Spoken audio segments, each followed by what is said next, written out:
I'm Rebecca Michaels, Director of Seller Community and Engagement here at eBay. You may have heard me when I co-host on the eBay for Business podcast, but I'm here to share some big news about our second eBay Seller podcast that launches in mid-October. It's called the eBay Seller Spotlight podcast. And I'm here in the studio with the host of the new podcast, Georgea Mpampanis. Hi, Georgia. Hi, Rebecca.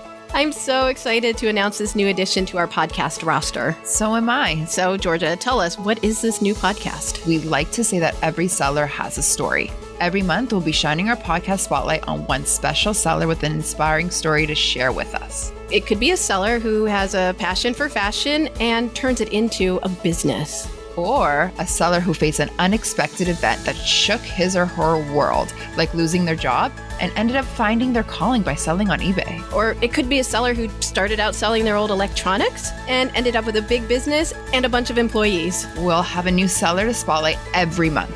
We've already recorded a few stories, and Rebecca, I have to say, I'm definitely inspired by what I've learned in talking with eBay sellers. I love meeting eBay sellers. Yeah, and you will too. Want to learn more? You can subscribe to the eBay Seller Spotlight podcast right now in your podcast app. Or you can visit us at ebay.com/podcast and look for the eBay Seller Spotlight podcast in the drop-down menu right next to the eBay for Business podcast. And if you have a story about your business on eBay and you want to share it with the world, drop us a line at podcast@ebay.com. The eBay Seller Spotlight podcast launches the week of October 16th. Do not miss it. I cannot wait.